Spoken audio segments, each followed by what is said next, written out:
Prega bem, varão. Amém. Deus abençoe a todos. Obrigado pelos amigos que aceitaram o convite de estarem aqui essa manhã. Era o maior presente que vocês podiam me dar. Muito obrigado mesmo. Eu vou convidar vocês a abrir a Bíblia em Gênesis, no capítulo 2. É bem facinho, né? O primeiro livro da Bíblia. Mas quem não tiver a Bíblia, não se preocupa, porque vai aparecer aqui já já os versículos que nós vamos ler e você pode acompanhar pelo telão. É o capítulo 2, a partir do verso 15. Ó, já está aí, viu? Diz assim: Tomou, pois, o Senhor Deus, o homem, e o pôs no jardim do Éden para o lavrar e guardar. Ordenou o Senhor Deus ao homem, dizendo: De toda árvore do jardim podes comer livremente, mas da árvore do conhecimento do bem e do mal, dessa não podes comer, porque no dia que delas comeres, certamente morrerás. E disse mais o Senhor Deus: Não é bom que o homem esteja só. Far-lhe-ei uma ajudadora idônea, uma ajudadora que lhe seja idônea. Só até aqui. São 3 versículos, ou 4 versículos, muito simples, mas que nos mostra exatamente o plano de Deus para o homem, a constituição da família. Olha que coisa interessante. Deus falou que ia colocar o homem no jardim do Éden para fazer o quê? Lavrar. Fala de trabalho.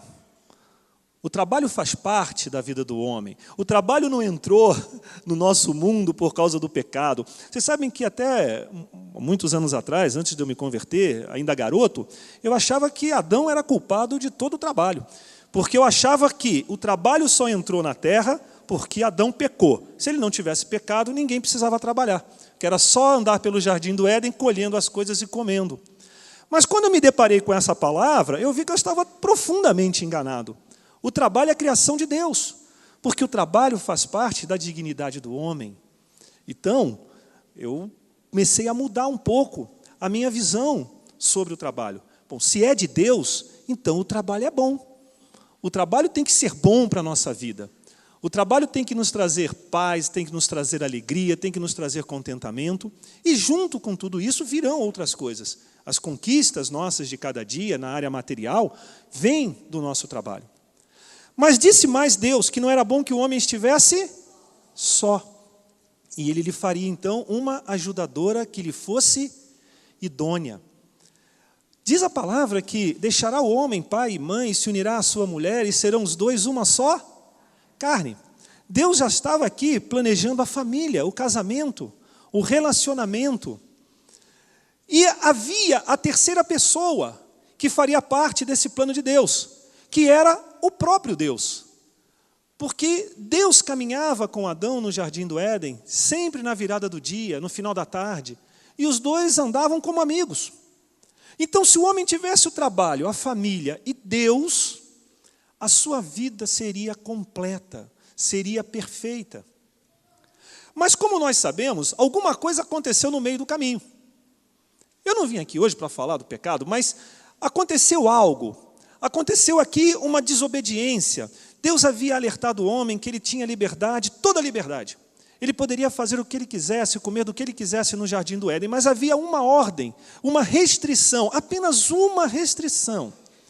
Eu não sei dizer para vocês quantos milhares de árvores existiam naquele jardim, não sei dizer quantos tipos de frutas existiam naquele jardim, mas eu sei que o homem poderia comer de tudo. E poderia lavrar a terra e ter o seu sustento e usufruir de todo o fruto do seu trabalho. Porque é isso que deixa claro aqui na Bíblia. Mas Deus nos deu uma restrição, deu a Adão uma única restrição. E o homem, na sua desobediência, não foi capaz de obedecer a Deus, em um único ponto. E aí aconteceu, talvez, aquilo que seja hoje, as grandes mazelas das famílias. Porque no momento em que o homem pecou contra Deus, quando Deus falou que o homem morreria, Deus não estava se referindo a uma morte física, mas estava se referindo a uma morte espiritual. Porque Deus abomina o pecado, Deus não pode conviver com o pecado. Vocês entendem isso? Então, quando Deus vinha no jardim do Éden para caminhar com o homem sem pecado tinha essa comunhão, esse relacionamento com Deus, uma intimidade com Deus.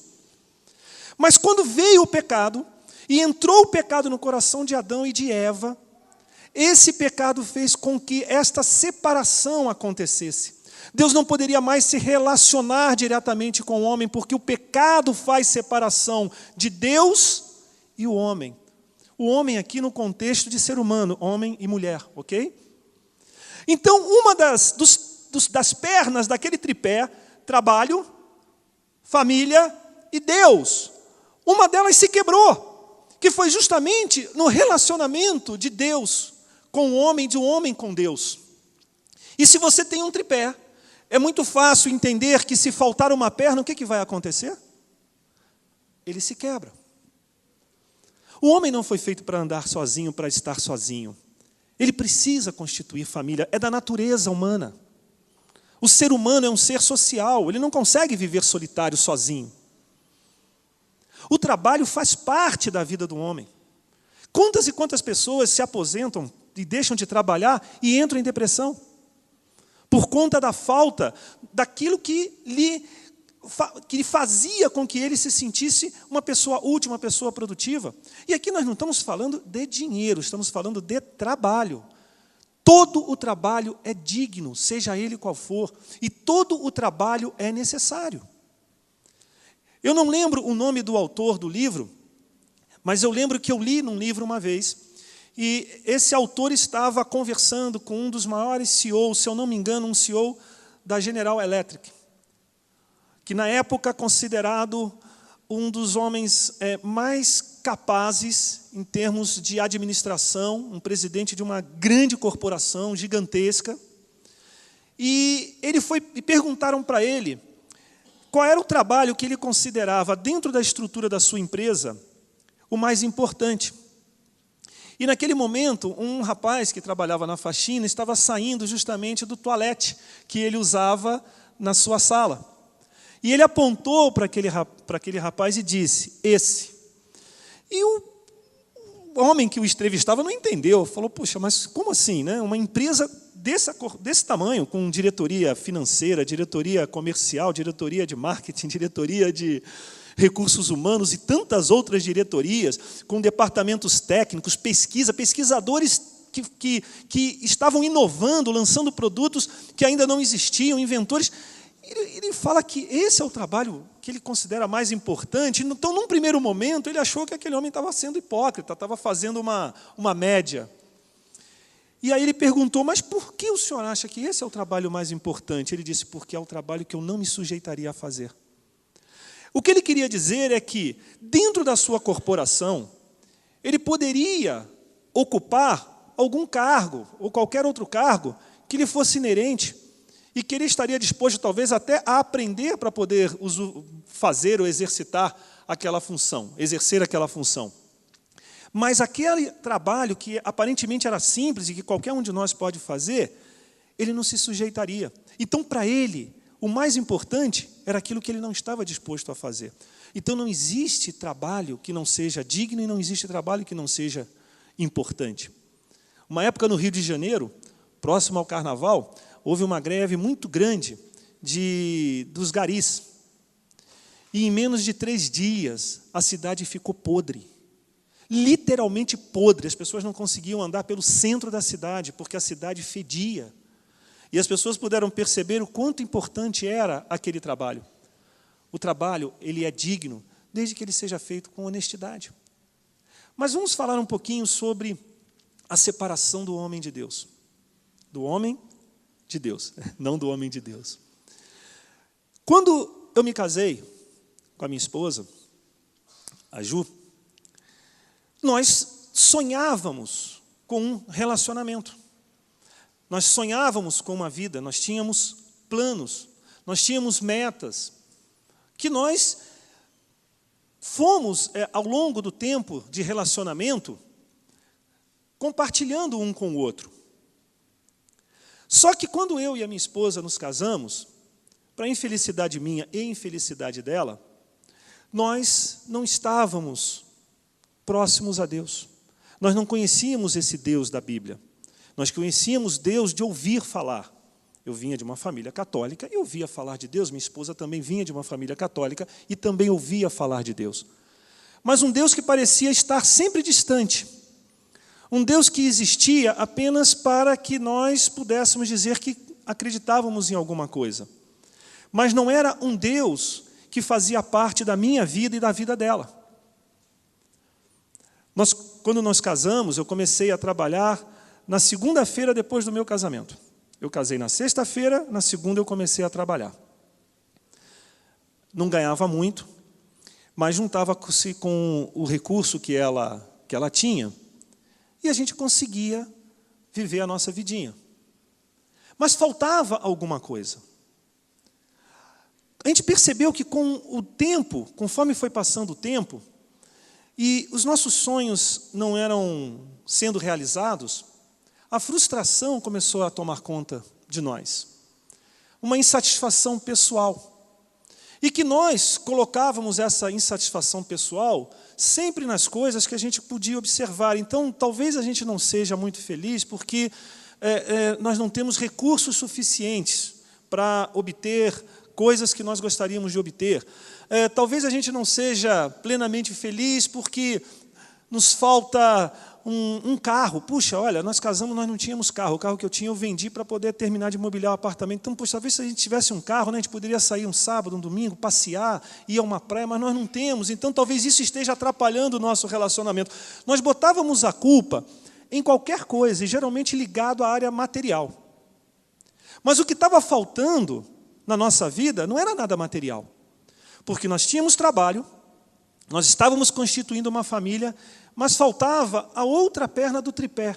O que faltava? Faltava Deus. Porque, infelizmente, devido ao pecado de Adão, nós fomos, é uma palavra forte, mas essa é a verdade, nós fomos condenados a nascer sem Deus. É forte, não é?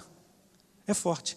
Mas nós nascemos sem Deus. Essa é a realidade. Você não nasce com Deus no seu coração. E você pode observar isso porque você vê que a natureza de uma criança inocente, que ainda não viu a maldade, uma série de coisas que os psicólogos falam, né? Mas você começa a observar o comportamento dessa criança. Se ela não tiver um freio do pai e da mãe, a coisa fica feia. Ela morde o amiguinho, bota uma criança do lado, puxa cabelo, bate, morde. Mas é o pai que ensina a morder? Ó, meu filho, vai vir um amiguinho aí, quando chegar você morde o braço dele, você puxa o cabelo, você dá um chute. Ó, quando o vovô chegar, dá um tapa na cara do vovô, na cara da vovó. Algum pai faz isso? Algum pai sensato, pelo menos, não. Mas aonde a criança aprende? Às vezes nem na escola ela está, com 2, 3 anos ela faz isso. Não está na escola, não viu ninguém fazer. Da onde vem isso? Vem da natureza humana. De alguém que nasce sem Deus. Por quê? Devido à desobediência de Adão, nós fomos condenados a nascer com o pecado. A semente do pecado dentro de nós. E a semente do pecado não tem a ver com o relacionamento de papai e mamãe que produziu a sementinha e que nasceu o filho. Não tem nada a ver com sexo. A semente do pecado vem desse pecado original. Agora, tem uma coisa que eu queria chamar a atenção de vocês aqui. Deus disse a Adão que ele poderia comer de qualquer fruta do jardim. E uma em especial ele não poderia comer, porque se ele comesse, o que aconteceria com Adão? Vocês lembram? Nós lemos aqui? Certamente morreria. Amigos, será que Adão quis cometer suicídio quando ele pegou a fruta na mão de Eva e comeu? Não. Por quê? Ele disse, olha, do dia que você comer, certamente você morrerá. Mas Eva tinha acabado de comer, e ele olhou e viu que Eva estava viva. E ele falou, olha, eu acho que o que Deus falou não é verdade. Ele não creu naquela palavra de Deus. Mas ele não creu porque, infelizmente, ele não entendeu o que Deus estava tentando passar para ele, tentando ensinar a ele. Deus não estava falando da morte física, mas estava falando de uma separação do homem de Deus. E que essa separação ia tirar um dos pezinhos do tripé, e por mais que ele tentasse buscar a felicidade, só ele e Eva, ele não iria encontrar, porque sem Deus, esse tripé não se mantém de pé. E não há felicidade, não há alegria, não há paz onde Deus não está. A casa onde Deus não está é uma casa que tem confusão. A minha casa tinha muita confusão. Os primeiros anos do meu casamento era só confusão. Não faltava amor. Eu estou casado há 32 anos. Para minha esposa me aturar 32 anos, precisa gostar. Não é brincadeira, não é verdade? E vocês pegam, e vamos fazer aqui uma analogia. A esposa, Ju, criada no interior do Rio de Janeiro, com uma cultura, com ensinamento, com valores. O Luiz, criado numa cidade do Rio de Janeiro, com uma família diferente, com outros valores, com outra cultura. Cada um com uma mente. Nós nos casamos já adultos. E você conseguir fazer com que tudo aquilo que eu aprendi e tudo que ela aprendeu pudessem caminhar juntos, nós pudéssemos caminhar juntos, é complicado. É muito complicado. Porque nós temos cabeças diferentes. Nós temos maneiras de pensar diferentes. A mulher tem objetivos diferentes do homem. O homem tem objetivos diferentes da mulher. Nós, os homens, somos um pouco mais práticos, né? Um pouco mais materialistas. A mulher, todo mundo sabe, é um pouco mais emocional. Então, tem expectativas diferentes. Não é uma verdade? E você fazer com que os dois possam se entender a ponto de caminharem 30, 32 anos juntos, se Deus não tiver ali no meio, isso não é possível, é muito complicado. É muito complicado. E aí o que acontece? Quando Adão descreu da palavra, ele percebeu que a mulher não tinha morrido, e ele disse, Deus mentiu.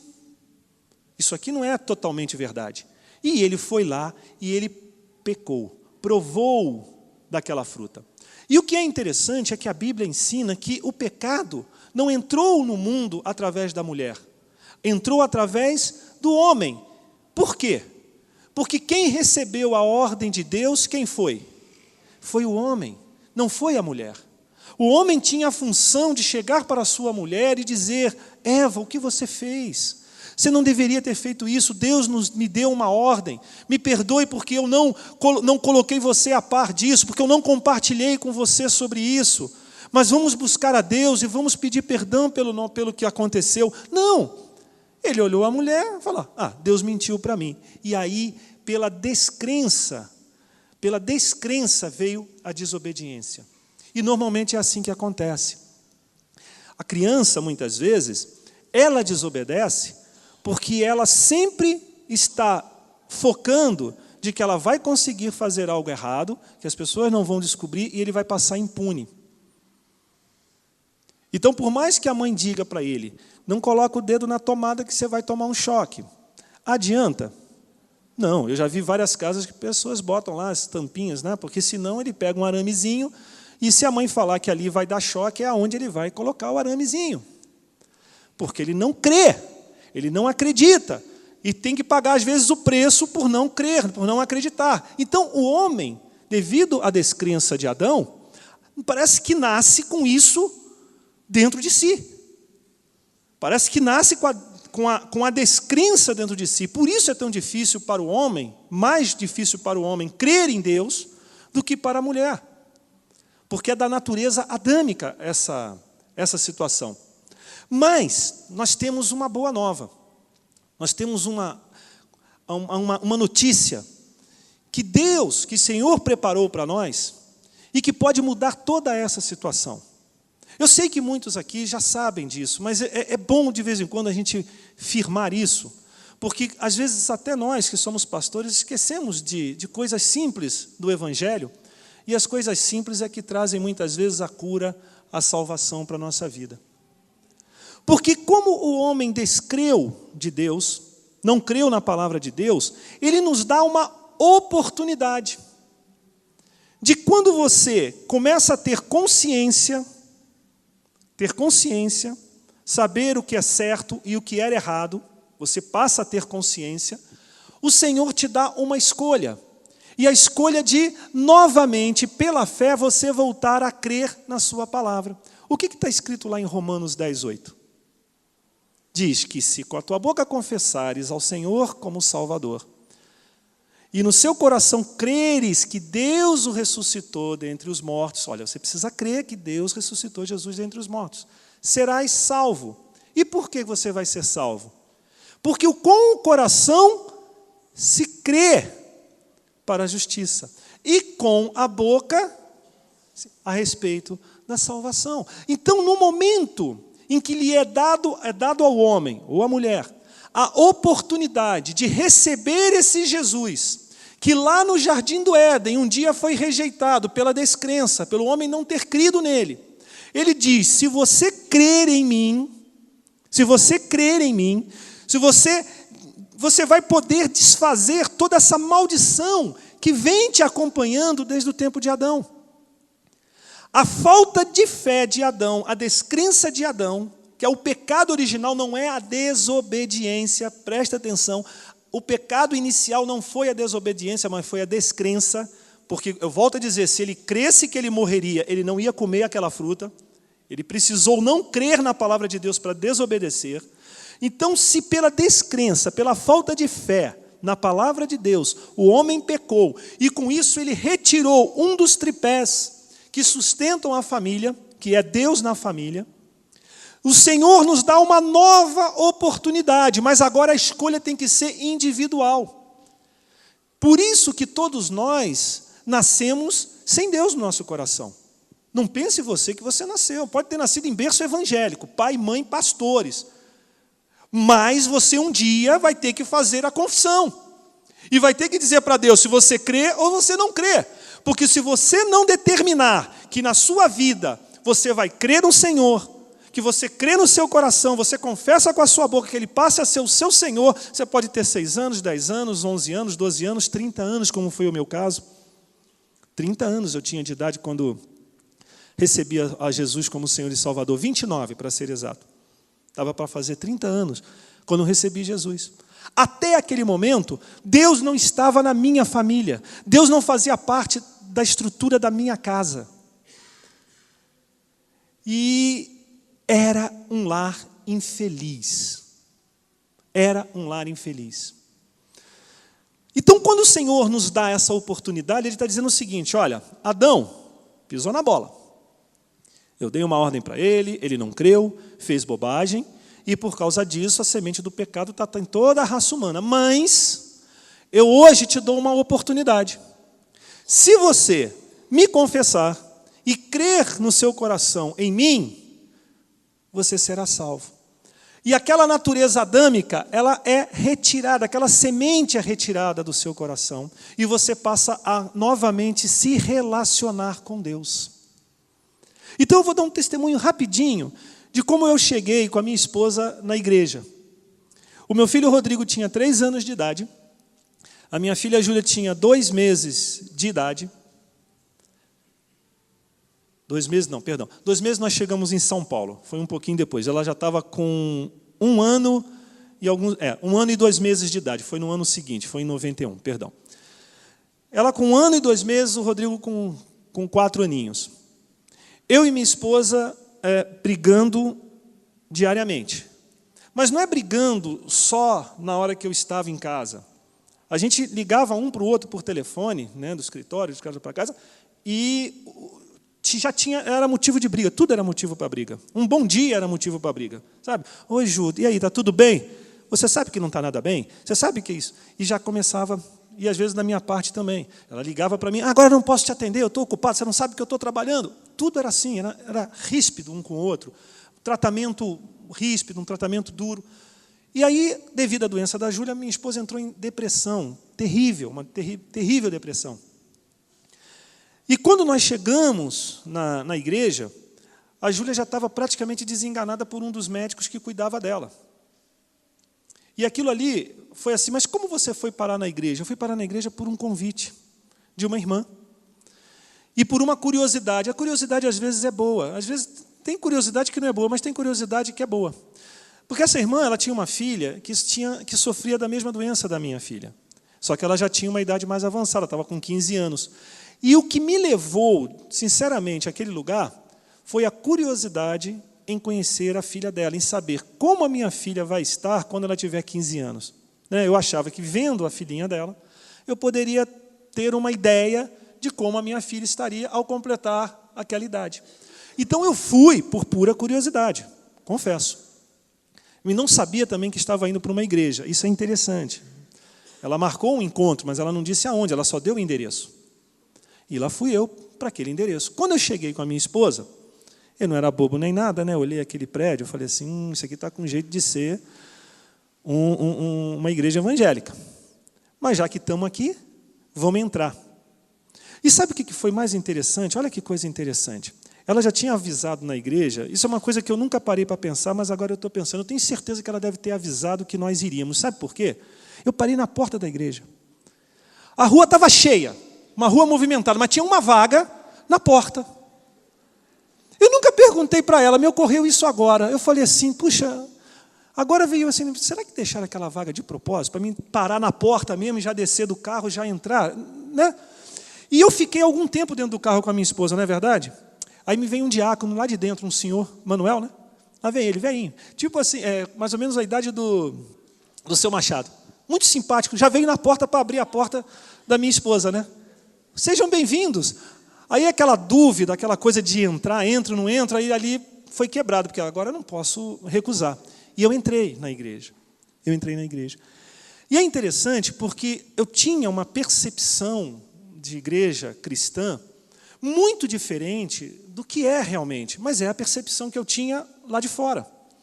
Porque você não conhece as pessoas que estão na igreja, se você nunca veio à igreja. Você não conhece o que acontece aqui dentro. Né? Tem até uma piada, desculpa, uma piada infame, mas né, diz que estavam passando uma pessoa pela igreja e escuta assim uma gritaria, um louvor, porque Deus estava ali e estava ministrando cura e libertação, e as pessoas gritando, aplaudindo, felizes por ver os milagres que Deus estava fazendo. E aí perguntam, o que está acontecendo aí dentro? Aí o irmão na porta responde, é Jesus que está operando. Ele falou, mas ele não usa anestesia? Porque as pessoas gritavam. Porque as pessoas passam na porta e não sabem. Hoje de manhã nós estávamos aqui cantando. Tem coisa mais gostosa do que começar um domingo de manhã louvando, cantando, se alegrando. Não é verdade? É maravilhoso. Eu lembro que um dia eu estava na igreja, né, e eu estava sentindo um negócio assim dentro. E antes de começar o louvor, eu virei para minha esposa e falei assim, nossa, hoje eu quero pular, hoje eu quero saltar, eu estou muito feliz. E tinha uma pessoa do meu lado que me ouviu falar aquilo, até estranhou, mas falou, o que esse rapaz aí está falando, quer vir para a igreja para pular, porque eu queria extravasar a alegria que eu estava sentindo. Isso depois que eu já estava lá, não nesse primeiro dia. Mas, enfim, eu entrei na igreja, ouvi uma ministração, ouvi uma palavra muito parecida com essa, numa outra passagem bíblica. E aquilo chamou a minha atenção, aquela ministração chamou a minha atenção. Porque o principal daquilo, e era algo que precisava ser rompido no meu coração, e às vezes nós temos coisas no nosso coração que precisam ser rompidas, precisam ser quebradas, para que você possa verdadeiramente se libertar de sofismas, de pensamentos errados, de coisas erradas que a gente aprendeu durante 10, 20, 30 anos de vida, para poder seguir um caminho novo. Porque o caminho com Deus é um caminho novo. O meu caminho na minha família era esse, era só briga, confusão, era terrível. E Deus queria preparar um caminho novo para mim. E às vezes Ele precisa dar um choque na gente. E uma coisa interessante é que, quando eu estava com a minha filha internada, ela ficou internada 10 dias no hospital, a minha esposa tinha ganho uma Bíblia, né, pequenininha, no banco onde ela trabalhava, e eu comecei a ler pelo Novo Testamento, Mateus, Marcos, Lucas, João, e eu achava maravilhoso os milagres. Olha que incrível. Eu lia e eu acreditava. Eu falava, meu Deus, olha Que milagre maravilhoso. Olha, Jesus ressuscitou Lázaro, e Jesus ressuscitou o filho daquela viúva, e Jesus ressuscitou a filha de Jairo, e Jesus. E eu acreditava naqueles milagres, mas sabe o que bloqueava a minha vida e me tirava, me roubava a esperança? Porque eu aprendi que Jesus Cristo havia morrido na cruz. E isso era tão vivo na minha mente. Até a igreja que eu acho que eu já comentei isso, mas até a igreja que eu frequentava, que era uma igreja que minha mãe me levava, no bairro onde eu morava, era uma igreja meio tipo catedral, muito grande, então tinha muitas imagens, e havia na porta onde nós entrávamos, um caixão, tamanho natural, com uma imagem no tamanho natural, identificando Jesus Cristo dentro do caixão morto. E eu aprendi a ver Jesus morto. E sabe o que eu dizia no meu coração lá no hospital? Falei, puxa, se Jesus estivesse vivo, ele curava a minha filha.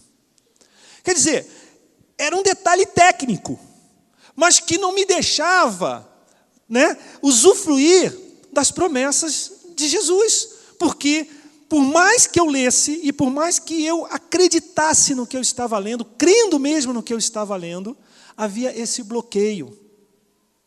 E aí, no dia que eu fui nessa igreja, voltando lá à primeira visita, o pastor falou a coisa mais óbvia do mundo. Talvez os crentes de 5, 10, 15, 20 anos que estavam lá, devem ter achado aquilo, poxa, mas está falando óbvio. O que ele falou? Jesus Cristo vive. Porque Ele ressuscitou. E os crentes que estavam lá há 10, 15 anos, que novidade. Isso eu já sei, mas eu não sabia. Ou até sabia, vi em filme, mas eu não conseguia entender que aquilo era uma verdade. Mas naquele dia, aquilo veio como uma verdade rema, como o pastor ministrou aqui, uma verdade rema no meu coração, que fez toda a diferença. E quando ele perguntou se alguém queria receber esse Jesus, que era poderoso, que fazia milagres, que podia mudar a sua vida, que podia, eu já cria que ele podia. Eu só não sabia que ele estava vivo, e agora eu descobri que o homem está vivo. Opa! Daqui a pouco estou eu e minha esposa lá na frente, aceitando Jesus, chorando. E foi o dia mais glorioso da minha vida. Porque no dia seguinte, todas as lutas que eu tinha continuaram. A minha filha continuou doente. O Rodrigo continuou um foguete. Ele era uma bênção tremenda. Com 4 anos de idade, eu fui chamado umas 4 ou 5 vezes na escola batista, isso no intervalo de 1 semana, porque ele não deixava ninguém sossegado, ele era um foguetinho. Graças a Deus, tinha saúde. Quer dizer, todos os problemas, as minhas brigas com a minha esposa, infelizmente, ainda continuavam, mas agora, trabalho, família e Deus, agora o tripé estava de pé. E aí agora havia alguma coisa diferente na nossa vida. E aí sabe o que aconteceu? Eu e minha esposa começamos a frequentar a igreja. E começamos a aprender algumas coisas que começaram aí sim a fazer a diferença na nossa vida. Começamos a ouvir coisas do tipo, vocês são diferentes, foram criados de maneira diferente, mas vocês precisam abrir mão, porque o amar é abrir mão para benefício do outro. E aí tinha 2 coisas lá na minha casa que era muito interessante, que a Ju era mandona e falava. E como toda mulher que se converte, ela começou a aprender, primeiro, as verdades bíblicas. E ela queria que aquilo entrasse na minha cabeça. E ela falava. Você precisa aprender também. Ela queria que eu compartilhasse aquilo que ela estava aprendendo. E o interessante é que a Bíblia diz que a esposa ganha o seu esposo em silêncio. E ela queria sempre apontar o meu pecado. Então a gente começava uma discussão, ela já apontava o meu pecado. Ah, está vendo? Olha aqui. Porque eu já tinha aceitado Jesus, mas eu ainda não estava aprendendo a como ser um cristão, a como ser parecido com Cristo. E aí, o que aconteceu? Ela começou a mudar. Quando ela aprendeu que não era dessa maneira, que nós somos diferentes, cada um tem o seu tempo, ela começou a ser uma pessoa mais mansa em casa. E aí começou a acontecer uma coisa em mim. Porque eu vendo essa mudança na vida dela, oi mulheres, todas aí? Eu comecei a mudar também. Então, aquela pessoa rude, aquela pessoa brava, que às vezes não tinha uma palavra de afeto, uma palavra de carinho, começou a mudar. Comecei a ser transformado por esse amor de Deus que entrou no meu coração e que eu via refletido na vida dela. Eu via o cuidado dela comigo e aquilo me constrangia e eu falava, eu tenho que cuidar dela melhor ainda. Então, aquilo que era só confusão, só motivo de briga, aos poucos foi cessando. A gente aprendeu, por exemplo, que se o casal briga e vai dormir brigado, né? Diz que você acorda endemoniado. Quer dizer, no dia seguinte, é como se o diabo dormisse entre você. No dia seguinte, vocês acordam que um não pode nem olhar para a cara do outro. Aí, sabe o que aconteceu? Uma coisa interessante.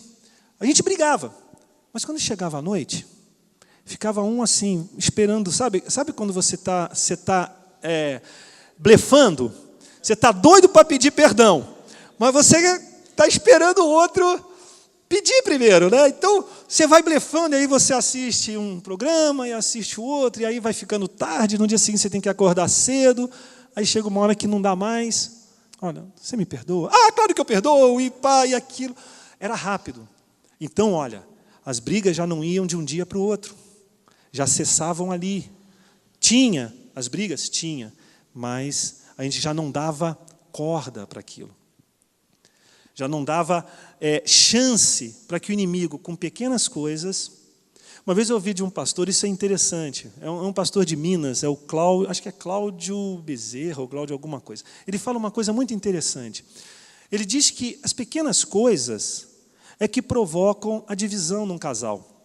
Porque os grandes problemas, geralmente, quando as pessoas se gostam, une mais o casal para enfrentar o problema junto.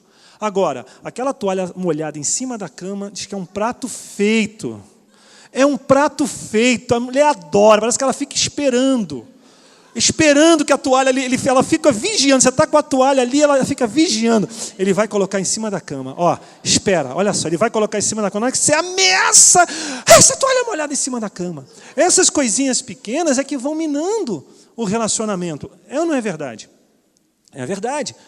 E esse pastor, ele fala sobre essas coisas. Às vezes a gente tem problemas seríssimos e nos unimos ao nosso esposo, à nossa esposa, e lutamos juntos para enfrentar aquele problema. E às vezes por causa de coisas pequenas. O homem é muito prático, isso é uma realidade. O homem é prático, não é verdade? Então, sei lá, o homem lá pegou o copo, deixou cair, quebrou o copo. Ah, quebrou o copo. Amor, você quebrou o copo. Ah, eu compro outro. Não, mas faz parte de um jogo, são 6. Tá bom, eu compro 6. O homem não tem afetividade a uma coisa material, como um copo, mas a mulher tem. Era o copo dela. Ela comprou, ela foi lá, ela escolheu, levou horas, dias procurando, porque tinha que ser aquele modelo, daquele jeito. Né? Olhou um por um para ver se não tinha um defeitinho. E aí você quebrou. E aí quando ela reclama que você quebrou, você diz para ela, eu compro outro, como se aquilo fosse uma coisa tão simples. Para ela não é. E aí aquilo ali já gera um problema. Eu sou meio assim, né? Compra outro, bota aí. Ela não é. Ela tem afetividade às coisas. Então, essas pequenas coisas é que às vezes vão minando o relacionamento. Então, se você aprende isso e já fica atento a esses detalhes, na hora que acontecer, você já vai procurar ser menos ou menos, ele ou ela, menos agressivo com aquela situação. Não, isso aqui é um problema simples, fácil de resolver. Agora, Deus está na família. Então, os meus problemas, eles continuavam, mas alguma coisa diferente começava a acontecer comigo e com a Ju. Sabe qual era? Principal. Agora nós tínhamos fé nós tínhamos esperança que toda aquela luta que nós estávamos passando ia chegar ao fim. Que aquilo Deus ia entrar na nossa vida e Deus ia restaurar a nossa casa. Eu falei uma coisa para a Ju uma vez, eu nunca esqueço isso na minha vida. Nós estávamos vindo da igreja, né? A Juninha, naquele dia, passou muito mal, porque ela depois que nós nos convertemos, foi mais 1 ano e pouco de luta ainda com a enfermidade dela, que nós vencemos. Foi interessante porque, não deixem eu esquecer que nós estamos... Eu estou na Marginal Pinheiros, tá? Mas eu já volto lá para a Marginal Pinheiros. Não deixem eu esquecer que eu preciso contar isso para vocês. Eu quero fazer um parênteses aqui. Uma coisa interessante é que você começa a olhar os seus problemas e você começa a perceber que aquilo ali vai te trazer uma grande vitória. E Deus parece que vai colocando, permitindo que você vá conquistando as coisas aos poucos para que a sua fé seja acrescentada. E quanto você vai acrescentando a sua fé, mais forte em Cristo você se torna. E aí mais fé você exerce em coisas que são verdadeiramente grandes. Então Deus permite que você tenha pequenos milagres durante essa caminhada, para que você, na hora que chegar diante do seu problema mesmo, aquele que está arrasando a sua vida, você chegue com tal força, e com tal convicção, e com tal certeza de que você vai vencer aquilo, porque agora Deus entrou, lembra sempre do tripé, agora Deus entrou dentro da sua casa, porque Ele agora faz parte da sua vida, e aí você vai conseguir conquistar aquela vitória. Então isso me lembra aquela passagem de Jairo. Eu falo muito sobre isso, porque essa passagem falou muito ao meu coração. Vocês lembram que Jairo foi buscar a Jesus? E ele foi buscar a Jesus para curar a sua filha. No meio do caminho, eles encontraram uma mulher enferma. Muitos anos que ela tinha um fluxo de sangue, uma hemorragia. E ela foi curada só em tocar na orla das vestes de Jesus. Jairo estava ao lado de Jesus nesse episódio. Ele pôde ver com seus próprios olhos o quê?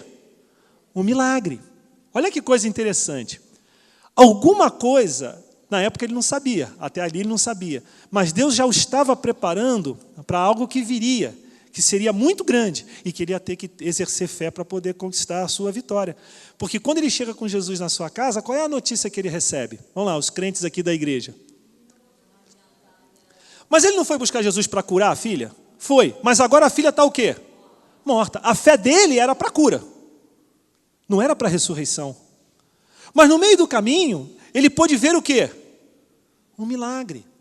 Amados, você só vai ver milagre se você andar com pessoas que compartilham essa fé com você. Porque elas vão testemunhar o milagre, você vai ver o milagre na vida delas e vai dizer, puxa vida, esse Deus aí é grande mesmo. E você vai começar a se edificar, a se fortalecer na fé e ganhar forças para quê? Para conquistar também a sua vitória. Isso é uma edificação, você vai sendo edificado pelo Senhor. E quando Jairo chegou lá, Jesus vira-se para ele e fala, não temas, crê. E aí ele teve fé, porque ele já tinha visto o milagre. Falou, pô, mas Jesus curou só no tocar a orla do vestido. Ela foi curada, por que a minha filha não pode ser ressuscitada? Agora eu vou voltar para a Marginal Pinheiros. Estou passando embaixo da ponte e viro para minha esposa e falo assim, Ju, sabe o que Deus colocou no meu coração? Ela, o quê? A gente briga muito. Nossa casa tem muita confusão. A gente estava quase para se separar, vocês querem saber. Quase. No Rio nós já tínhamos até procurado um advogado. E aí aconteceu de eu ser transferido para São Paulo, a gente foi dar mais uma chance e viemos para São Paulo. E aí começamos a enfrentar toda essa luta. E eu viro para ela e falo assim, eu acho que Deus permitiu essa doença na vida da nossa filha para nos alcançar. Quando a gente colocar a nossa casa em ordem, Deus vai curar a nossa filha. Olha que profecia tremenda. Olha que profecia tremenda. Eu nem sabia que eu estava profetizando, mas falei isso para ela, não foi? Entrando ali na Eusébio Matoso para fazer a volta para ir para casa, porque eu morava no Butantã. Quando nós consertarmos a nossa casa, a nossa vida, o nosso relacionamento, Jesus vai devolver a nossa filha para a gente. Porque eu sentia que a nossa casa não tinha estrutura para criar não era uma família. Aí, isso começou a refletir também na vida do meu filho. Olho no olho, começar a conversar. Porque eu também aprendi que você fala com o filho olho no olho. Que às vezes você se sente olha que coisa interessante. A Igreja Batista ensina bastante, né? E a nossa igreja também ensina bastante, mas na época era onde eu estava, era na Batista. Dizia o seguinte, que às vezes uma criança prefere tomar uma palmada do que simplesmente o pai deixar que aquilo passe desapercebido, porque ele está tentando chamar a atenção para alguma coisa, e até esse desprezo pela arte que ele fez, por aquilo que ele fez, prejudica a autoestima dele.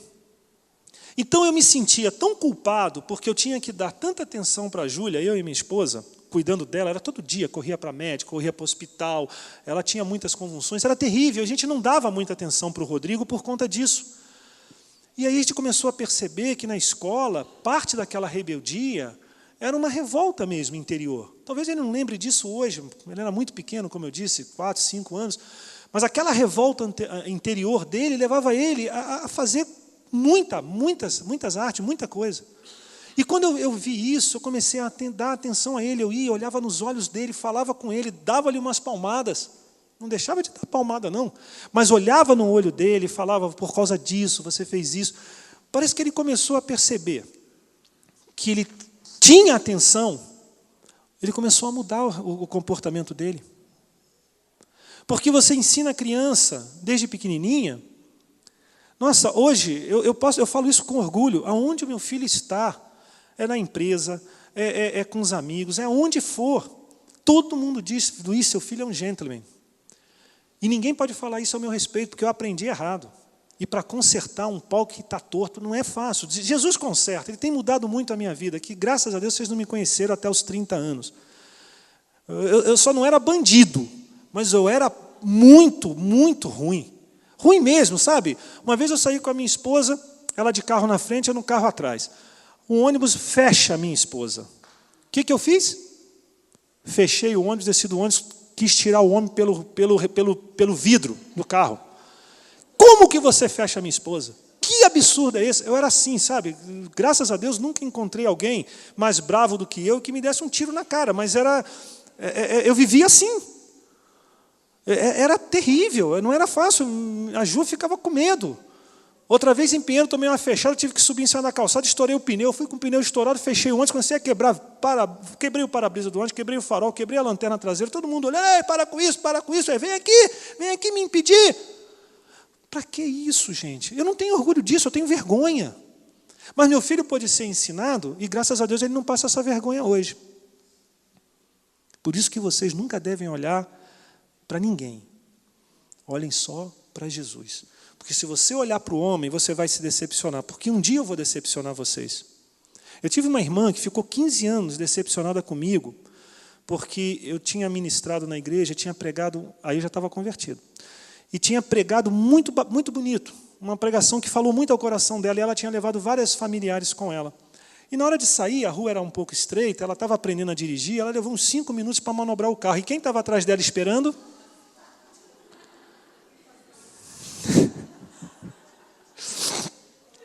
Cansado, querendo ir jantar com a família, e parado ali, e o carro vai para frente, vai para trás, vai para frente, vai para trás, vai para frente, vai para trás. Meu Deus, o que essa pessoa quer? Será que está fazendo isso de propósito? Aí eu fiz isso aqui, ó. Fom, fom. Fom, fom. Aí, alguém que estava no carro olhou para trás, viu que era o pastor, falou assim, tá vendo? Ó, quem está abusando é o teu pastor. Ainda falou de uma maneira... Ela ficou tão magoada comigo, levou 15 anos para a gente consertar. Eu só fui consertar isso 15 anos depois que eu voltei nessa igreja, que eu preguei nessa igreja de novo, e aí eu não sei, acho que eu falei alguma coisa sobre perdão, e essa irmã veio falar comigo que durante 15 anos ela guardou aquela mágoa. Olha como é que é fácil você magoar o coração de alguém. É mole? É difícil. Então, quem tem esse temperamento tem que vigiar muito, porque você acaba ferindo e magoando as pessoas por nada. E não é diferente no relacionamento com a esposa, com os filhos. Não é diferente. Então, meu querido, o que eu quero dizer é que o tripé, para ele ficar de pé, tem que ter as 3 coisas. A família precisa, sim, de trabalho, recurso financeiro, para ter a sua vida. Eu não estou falando em ter muito dinheiro, porque Existem alguns mitos sobre isso também, e que um dia, se a gente tiver um pouco de tempo, uma outra ministração, eu posso falar sobre isso, porque existem muitos mitos sobre dinheiro. Não se fala muito de dinheiro na igreja, porque sempre que vai se falar em dinheiro, já se pensa assim, já quer uma oferta, já quer um dízimo, e as pessoas já começam a olhar diferente, já não conseguem entender esse costume nosso. Então, procura-se sempre não se falar muito de recursos. Mas existem muitos mitos na igreja sobre dinheiro do tipo, dinheiro não traz felicidade. Não, dinheiro não compra felicidade. Alguém está dizendo que dinheiro compra felicidade? Mas se você tiver a família bem estruturada, um bom emprego e Jesus na sua casa, e ter um pouquinho de recurso, você vai viver uma vida mais confortável e feliz. Não por causa do dinheiro, mas pela situação, pela condição, tem que ter tudo ali. Não adianta só ter o dinheiro só não vai trazer. Então, não é que ele não traga felicidade, não é que ele seja o responsável pela infelicidade, porque quando a minha filha ficou doente, eu precisei de recursos para poder dar a ela o tratamento. Então, é um mito essa coisa. Dinheiro não traz felicidade, eu tenho que... Quem tem dinheiro é infeliz. Mentira. Tá? Mentira. Você pode ser feliz, desde que você tenha Cristo no coração. Ter só o dinheiro não vai resolver. Mas se o tripé estiver certinho ali, rapaz, é a melhor coisa do mundo. É muito bom mesmo. Outro mito. O dinheiro é a raiz de todos os males. Não. A Bíblia não fala que o dinheiro é a raiz de todos os males. A Bíblia fala o quê? O amor ao dinheiro. O amor ao dinheiro é a raiz de todos os males. Porque aí você vai perseguir aquilo como objetivo da sua vida. Você não vai perseguir uma carreira, você não vai perseguir um sucesso profissional, você vai perseguir só o dinheiro. E aí você acaba fazendo coisas, né, atravessando a linha, né, a linha vamos assim, entre o certo e o errado, por conta desse amor exacerbado. Um dia desse eu li que aquele Warren Buffett, que é um dos o terceiro homem mais rico do mundo, ele fala com orgulho que ele mora na mesma casa há 35 anos. Eu não sei que orgulho ele tem de morar na mesma casa há 35 anos. Por quê? Para ter 50 bilhões, 60 bilhões investidos, a hora que ele morrer? Mas eu já doei tudo para instituições, para não sei o quê. Então, para quê? É amor ao dinheiro. Ele quer ver o dinheiro acumular e crescer, e crescer, e crescer. Então, ele anda com um carro de 10 anos, ele mora numa casa.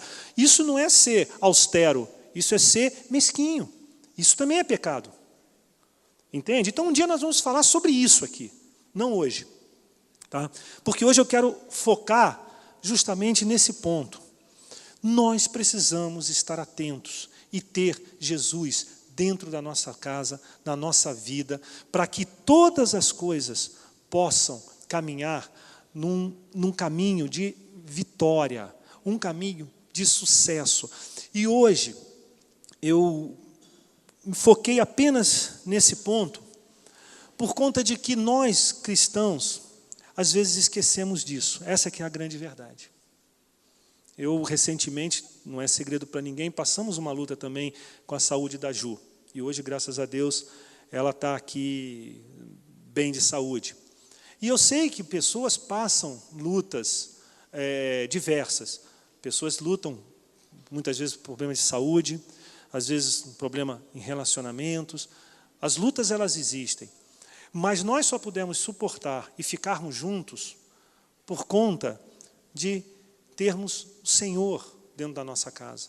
Sabe? Nos unindo, nos levando adiante, sabendo que está difícil, está duro, tá? Muitas vezes vem o choro vem muitas vezes, você chora, você não sabe o que fazer, mas você tem aquela certeza, aquela esperança no seu coração de que Cristo vai mudar aquela situação. Você tem a perspectiva da vitória.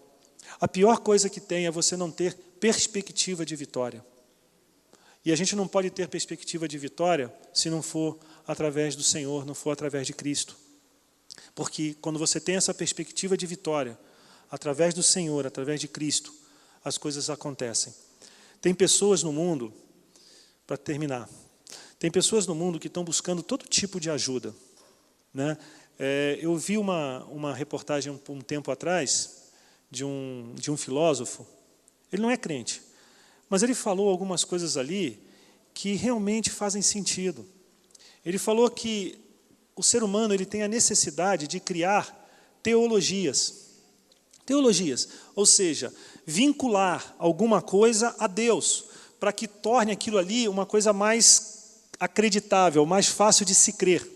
Então, nós tivemos aí, agora ainda tem, mas menos, mas há 15, 20 anos atrás, nossa, foi uma onda no Brasil inteiro com essa história dos livros de autoajuda.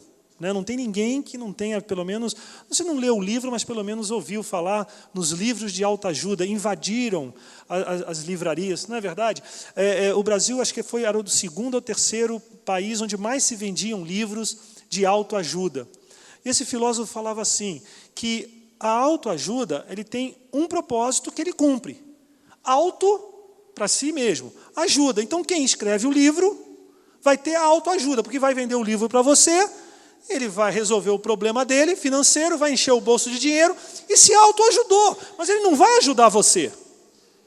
Porque para você ter a autoajuda, você precisa escrever um livro de autoajuda e vender para o outro.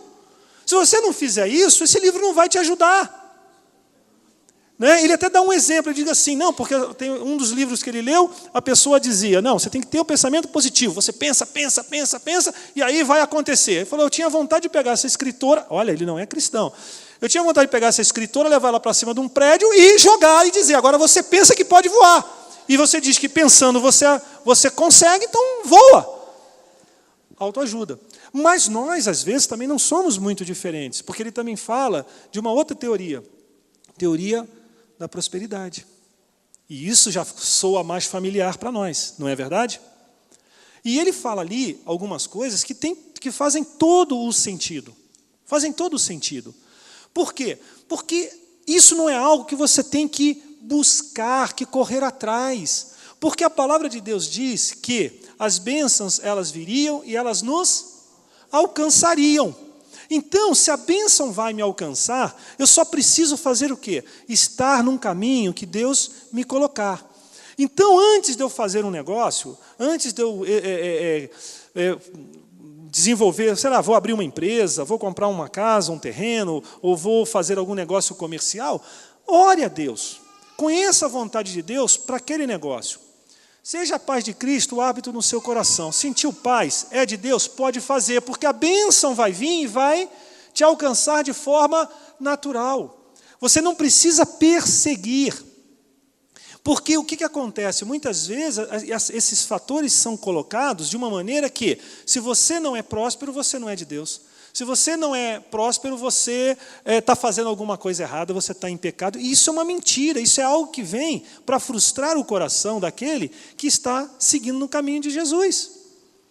A maneira como essas coisas às vezes são apresentadas nos fazem entender de forma equívoca e faz com que muitas vezes nós nos frustremos, porque aí as pessoas de fora que não têm um conhecimento bíblico, muitas vezes vêm para a igreja com aquele propósito. Não, eu vou lá porque eu estou com um problema financeiro e se eu for para a igreja eu vou resolver meu problema financeiro. E não são assim que as coisas funcionam. O que você precisa é entregar seu coração para Cristo, trazer Cristo para dentro da sua casa, colocar esse tripé de pé, começar a aprender as coisas que estão aqui nesse livro, na Bíblia. E todas as coisas vos serão acrescentadas.